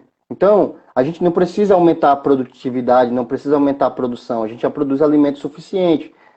São alimentos que não têm valor biológico, são alimentos que não têm sabor, são alimentos muitas vezes muito artificiais, mas a gente tem. O que a gente precisa fazer é fortalecer a agricultura familiar, chegar com permacultura, chegar com agrofloresta, chegar nos órgãos públicos, empresa privada. Tem muita gente que, a Coca-Cola lançou um edital, não vou pegar porque a Coca-Cola é uma empresa do mal. Mano, eu não quero saber se a Coca-Cola é isso, se é aquilo. Eu não quero saber se aquela prefeitura vai usar isso só como marketing. Eu quero saber se aquele dinheiro vai ser aplicado de uma forma correta, trazendo agrofloresta, agroecologia para a agricultura familiar. Porque tem pessoas que são assim, eu não vou participar desse edital porque a empresa de fulano de tal vai usar isso só como marketing. Mano, se vai usar como marketing ou não, é melhor do que esse dinheiro ir para o agronegócio.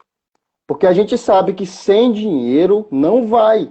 Não tem como eu sair daqui da minha casa para ir para um assentamento, fazer um curso de graça. Eu até faço isso e faço muito, né? Dou consultoria de graça. Mas chega uma hora que fica inviável para mim, assim. Como é que eu vou pagar a internet que eu estou usando para conversar com vocês? Como é que eu vou pagar a energia? Como é que eu vou comprar um celular? Como é que eu vou comprar um notebook? Como é que eu vou pagar a passagem de ônibus sem isso? Então a gente precisa trabalhar tipo Robin Hood mesmo, é pegando de quem tem para levar para quem não tem, né? É Então a quase um gente assim conceito de negócio precisa, social, né, Kaique? A gente fala muito isso também. né? Ir lá ganhar um pouco do grande, e às vezes quando precisa ir lá fazer de graça pro pequeno, porque é como se fosse uma forma de compensação, né? O cabo que pode pagar, pagar um pouco a mais, e às vezes que não tem como pagar, ser beneficiado de alguma forma. E é por isso, Kaique, que a gente, desde a época que a gente fez os nossos primeiros eventos, a gente sempre colocava algumas vagas para o agricultor via DAP, né? Ele tinha que se inscrever, colocar DAP, mas ele não pagava nada, porque a gente ia lá, colocava 5 vagas, a gente colocava 3 vagas, e às vezes se inscrevia até mais pessoas do que podia, e a gente aceitava, sabe? Porque como o Kaique disse, a gente tinha despesa, a gente tem despesa de alimentação, tem despesa de material, e a gente, como a gente já trabalha nesse nicho, às vezes a gente não tem uma margem, por exemplo, para estar investindo, digamos assim, né? Mas, digamos, a gente sempre tentou, de certa forma, buscar mecanismos que levassem aquele que não pode pagar também, para fazer o curso. Porque, às vezes a gente fala assim, né, parece surreal, mas tem agricultor que, às vezes, como diz, está vendendo a janta para comprar a janta, está vendendo o almoço para comprar a janta, sabe? Isso, quando a gente vai ver, dependendo da região, e é o que predomina, sabe? Às vezes ele está numa situação ali que ele está realmente contando o que ele tem para comer. E aí, de um lado, a gente tem quem pode gastar uma grana boa, recebe, digamos, seja por trabalho ou de outras formas, seja como for, mas tem um poder aquisitivo mais alto, e esse poder aquisitivo mais alto, às vezes, permite que ele pague para fazer o curso. Então, ou seja, a gente não, digamos assim, não embarreira ninguém, não proíbe ninguém, mas a gente quer que todos participem, desde o que não pode pagar até aquele que pode pagar, e todos se ajudando, digamos assim, né?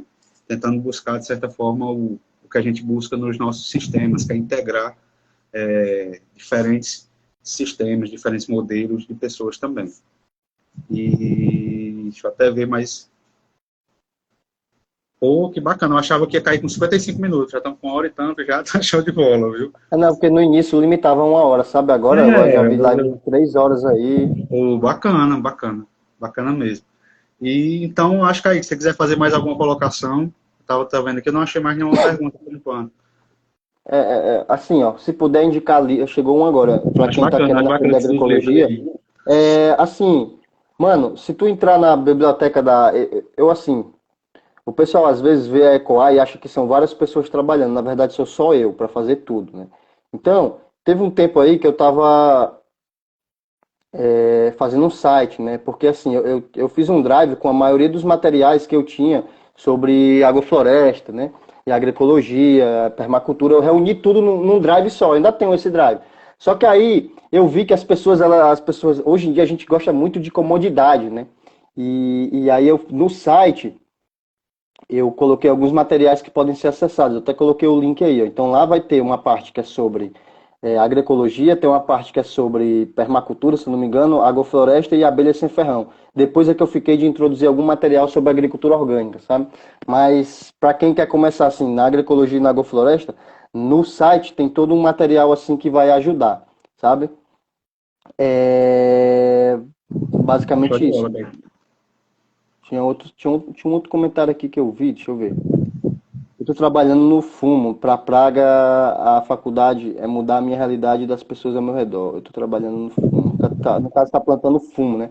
Onde ficam os sindicatos agrícolas? Olha, sindicato agrícola é algo que, assim, eu não trabalhei com nenhum sindicato ainda, né? Não consegui chegar em sindicatos. Na verdade, eu estou fazendo um trabalho hoje no município de Aurora, no Ceará, que é com algodão agroflorestal e agroecológico, que é com a Farfarm e a Singapura, né? E aí a gente chegou na comunidade dos agricultores, estão plantando, a gente plantou lá agora, foram quase 10 hectares de algodão, uma área agroflorestal e o resto é consórcio agroecológico. E o sindicato se faz presente nas reuniões. Agora sim, não tanto como a gente gostaria, porque o sindicato seria algo como um organizador das atividades, né, para reunir ali o pessoal e tudo. O sindicato entrou, por exemplo, com o trator, a gente conseguiu barganhar a hora de trator um pouco mais barata, né, porque apesar de ser do sindicato o trator, mas os agricultores eles têm que entrar ali com a contribuição do óleo, do tratorista, né. Então, assim, até agora eu não consegui chegar a sindicatos. Secretaria de Agricultura, associação, cooperativa, os sindicatos ainda estão meio. Eu não sei ainda qual seria o papel deles. Não sei se o Cássio tem alguma colocação sobre os sindicatos.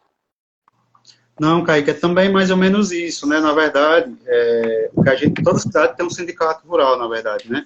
Eu acho que hoje a gente vive um pouco da política que foi adotada pelos governos, últimos governos, que é de criminalizar um pouco os sindicatos, né? Ou seja, de dizer, eu já ouvi até relato de advogado dizendo para agricultor não se inscrever, que não precisa, que só vai dificultar a vida dele, e não é. O sindicato, na verdade, é um grande aliado do agricultor familiar, ele luta realmente pelos direitos dele, mas muitas vezes ele acaba sendo deixado de lado até o dia da aposentadoria, né? Tem agricultor que acaba buscando o sindicato só quando realmente precisa para algo relacionado à aposentadoria rural, algo do tipo. E aí, a gente hoje tem observado também esse mesmo processo de renovação. Dentro de algumas cidades aqui do Ceará, apesar de eu não ter contato com muitas pessoas do sindicato, a gente observa que tem havido uma renovação. Tem havido um estímulo, digamos assim, de alguns cursos, de algumas atividades voltadas para a agricultura familiar. Treinamentos, né? E aí, pronto, e o Senar também. O Senar, hoje, ele também tem uma participação muito atuante, como eu disse, principalmente para a parte de assistência, só que eu ainda observo ainda um pouco distante desse público que a gente está falando hoje, que é o público mais necessitado. Mas a gente observa, pelo menos aqui no Ceará, em toda cidade a gente tem pessoas do Senar, o Agro Nordeste também, que é um projeto, né, não sei se a nível federal, mas que tem estimulado também assistência técnica para a agricultura, e tem sido, digamos assim, até certa forma está presente, tem estado presente até mais, às vezes, do que os órgãos que já são próprios disso. E aí são editais, por exemplo, o Agro Nordeste, ou mesmo até o Sebrae, tem o Sebrae Tech também, que tem atuado também com alguns nichos de agricultores, principalmente associações e cooperativas, levando assistência. Aqui na região, como se fortaleceu muito a questão da acerola orgânica, o Sebrae Tech tem se focado muito nisso, ou seja, em garantir certificação, garantir acompanhamento para quem está produzindo acerola orgânica, e isso já é, digamos assim, já é um começo, tem ajudado, né? É claro que não é o que a gente ainda almeja, mas já tem sido um grande pilar.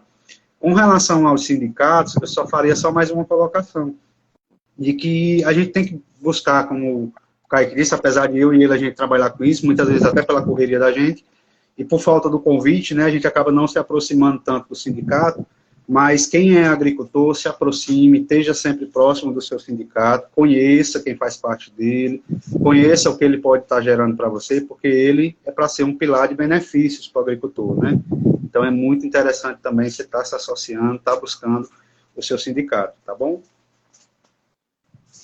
É porque os agricultores unidos, né, é mais fácil. É mais fácil, de novo. É mais fácil um agricultor pagar, um grupo de agricultores pagar uma consultoria do que um agricultor só. Não dá, é difícil.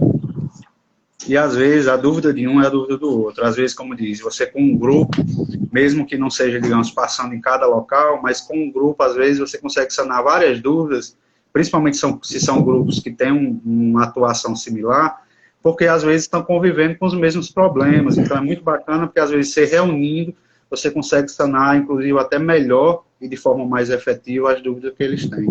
Sabe? Eu acho muito bacana trabalhar com grupo. E é uma das coisas que eu sempre recomendo, inclusive, para a Secretaria de Agricultura, que a gente sabe que a Secretaria de Agricultura, imagina um municípiozinho pequeno com 3 mil, 5 mil agricultores, como eu vou conseguir visitar todo mundo? Então, uma das coisas que a gente sempre discute e sempre traz para a pauta é a categorização dessas pessoas, por exemplo, por grupo de atividade. Tem pessoas que trabalham com foco principal pecuária de leite, outro trabalha mais com apicultura, outro trabalha com sistemas de cultivos anuais ou de sequeiro. Então, à medida em que você faz isso, você reúne esses agricultores, você consegue estar acompanhando eles, seja em dias de campo, seja em reuniões, seja em treinamento, seja nas próprias consultorias coletivas. Então, ou seja, a gente tem como estar fazendo trabalhos bacanas, inclusive dentro de secretarias de agricultura, desde que a gente use a inteligência de estar realizando um processo de, digamos, união, categorização e formação de grupos. Eu acho que essa talvez seja uma chance imensa da gente estar, digamos assim, dando uma passada um pouco mais larga no avanço do pequeno agricultor. E aí, entrando assim dentro das colocações para encerrar, eu já convido até os colegas, a ideia é que a gente faça mais lives, eu já estou conversando com alguns colegas. Como eu disse no começo, a ideia era começar com a agrofloresta, porque eu acredito que a agrofloresta, ela reúne todos os fundamentos que a gente busca em diversos sistemas sustentáveis, assim também como começar com o Kaique, como eu disse, que para mim é um processo de início dentro da Maísa Agro, iniciando esse processo que faz alusão à minha mãe, né, que faleceu recentemente, e que basicamente foi quase uma mãe para o Kaique também, à medida em que a gente tinha essa proximidade. Então eu queria começar dessa forma e eu acho que foi muito bacana. Eu acredito na agrofloresta, eu acredito que todo mundo que estava aqui hoje teve um pouco disso, de ver que realmente é possível, e que apesar de às vezes a gente ter uma barreira de entrada um pouco alta, a gente tem essa capacidade de estar trabalhando, de estar conscientizando, de estar levando isso para o agricultor de forma sistemática, de forma bacana, como o Kaique tem feito no Ceará, como tem feito lá no Pará. E aí eu falo também que não faz diferença se muda o bioma, se muda a região. A gente sempre vai ter algo a estar trabalhando, a gente sempre vai ter algo a estar contribuindo com a agricultura. E aí, Kaique, eu deixo agora o espaço para você, se quiser fazer suas colocações, fazer suas considerações finais. E aí já deixo o convite para a gente voltar aqui depois também. É claro que o tempo do Kaique é muito corrido, e principalmente nesse negócio de vai e volta, né, Kaique? As consultorias estão um pouquinho longe uma da outra, então o negócio fica um pouco mais difícil o trânsito, mas quando o Kaique tiver tempo, já deixo o convite aqui de novo, para a gente estar falando um pouco aí sobre a experiência do Kaique lá na Amazônia. Eu acho que para quem está aqui no Ceará é muito bacana a gente ver, e aí eu deixo amanhã para a gente conversar só sobre esse processo lá amazônico, que é muito bacana, tá bom? Então, fica à vontade, meu amigo. Não só agradecer, né, a todo mundo que participou e tirou esse tempinho assim no domingo para estar escutando um pouco, né, sobre a agrofloresta. E a gente acabou falando mais sobre a agricultura familiar, porque de fato é o que a gente acredita, é o que nos faz trabalhar com isso, por conta da agricultura familiar, né? E agradecer pelo convite, né? A mãe do Cássio, né, ela faleceu e a gente morou junto um tempo, né? E aí depois a gente acabou se separando, né? Teve alguns problemas, mas por meio dela que a gente voltou a se falar, né? Que foi muito importante, assim. E cada um seguindo o seu caminho, mas que a gente sabe que dá para caminhar junto, né, nesse processo, porque não adianta, querer caminhar sozinho não dá. No processo agroecológico, no processo agroflorestal, a cooperação é o princípio fundamental, assim. Se não existir isso, a gente vai estar patinando, né? Então, assim, agradecer mesmo o convite, né? Agradecer por acreditar no meu trabalho, né? Quem está assistindo aí, que veio pela Ecoacentropia, seguir a Maísa, né? Vou conversar com o Cássio para a gente fazer mesmo um curso online sobre agrofloresta e agricultura familiar, né? Agricultura orgânica. Um pouco do que a gente já trabalhou assim, em cursos, mas uma formação online para a gente disponibilizar no YouTube para todo mundo poder assistir, né? Trazendo dados mais atuais sobre a agricultura familiar, trazendo as técnicas que a gente tem utilizado para a agricultura orgânica. Não tem um problema de fazer isso, né? E a gente disponibiliza no YouTube, disponibiliza no Instagram e tenta fazer com que isso chegue aos agricultores, que a gente nunca vai conseguir chegar a todos os agricultores, né? Mas todo agricultor hoje tem internet, né? Todo agricultor hoje tem Zap, todo agricultor hoje tem YouTube, assiste YouTube. Então, a gente sabe que às vezes não tem muita paciência para estar assistindo, né? Mas a gente deixa lá disponibilizado e eles utilizam da melhor forma possível, né? Então é isso, agradecer mesmo a todo mundo que participou e desejar um bom domingo e uma boa semana a todo mundo, né? E do mesmo jeito, pessoal, como o Kaique falou, né? Apesar de a gente ter ficado um tempo separado, até digo, a vontade sempre era de se reaproximar, sabe? O Kaique, até digo, a gente não só por ter morado junto, mas teve uma proximidade muito grande. A gente tinha alinhamentos de pensamentos similares, apesar de, como eu digo, né, de ter entendimentos de formas diferentes de buscar esse destino. E aí, acho que a gente demorou um pouco de tempo, principalmente eu, para a gente entender isso, que a gente caminharia em direções diferentes, mas buscando sempre o mesmo destino. Então, acho que foi muito bacana, agradeço demais, eu até digo que mãe, graças a Deus, reaproximou a gente. Foi uma coisa que a gente, eu acredito, para mim, pelo menos, eu precisava muito, era algo que para mim estava inacabado.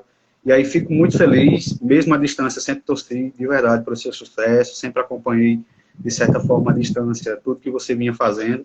E como eu já disse a você, quando a gente estava mais próximo, eu considero você um excelente profissional. Acho que diploma, papel, hoje em dia eu reconheço que isso não é nada, na verdade. Até porque como a gente está no campo, a gente percebe que o conhecimento não é algo que está escrito no papel. É algo que está na vivência, é algo que está na prática, é algo que está no dia a dia. Então, o papel, eu acho que é só algo que a gente tem como, digamos, olhar para ver a luta que a gente passou. mas aí não precisa dele para a gente ver a luta que a gente passou se isso não estava dentro de uma faculdade. Então, é importante a gente estar no campo, a gente sempre teve esse viés de estar lá pegando realmente junto ao agricultor, e graças a Deus que a gente está hoje atuando e lidando com o que a gente gosta, que faz bem para a gente, né? Então, muito obrigado, pessoal, a todos vocês que participaram hoje da live, muito obrigado, Kaique, que a gente se reencontra aí novamente em breve. E da mesma forma vocês, pessoal, curtam a Ecoacentropia, quem está aqui, a gente é menorzinho, mas quem está aqui ainda não está lá, curte lá, dá um seguir lá no pessoal também, e aí vocês vão conseguir acompanhar todo esse trabalho que o Kaique vem fazendo, seja no Pará, seja no Ceará. O algodão agroecológico é algo que já está até no pé do Kaique, eu já vi o Vest Shoes aí no pé do Kaique aí nos cursos. Então, é o tênis feito com algodão agroecológico cearense, então é muito bacana a gente ter, digamos, não só falar, mas vestir realmente a camisa, né, da cabeça aos pés. Então, um abraço para todos, Kaique, um abraço para você, boa viagem aí, meu amigo, de volta. E aí eu deixo aqui, é só uma lembrança, o Vanderlei, que estava aqui na live hoje, o Vanderlei ele é produtor orgânico da Optal Orgânicos, e aí ele já quer depois, vou fazer a ligação entre vocês, que é para, ele vai montar um sistema agroflorestal lá para estar produzindo hortaliças, e que é muito ter o acompanhamento seu também. Então, eu venho mentorando ele aí, tentando iniciar um processo de mentoria com o Vanderlei, na correria, né, Vanderlei? Mas eu já quero chamar você também para fazer parte desse processo, porque é um cabo bom aí que dá para a gente ajudar também, viu? Então, valeu. Vamos ver se a gente monta um projeto de um curso, né, e apresenta as prefeituras aqui da região, porque é muito triste, assim, você trabalhar em Manaus, você trabalhar no Pará, você trabalhar em Minas, no Piauí, e você não trabalhar onde você mora, né? É muito triste, assim, mas a gente chega lá. Então é isso, obrigadão. Valeu, pessoal. Tchau, Ótimo galera. dia para vocês.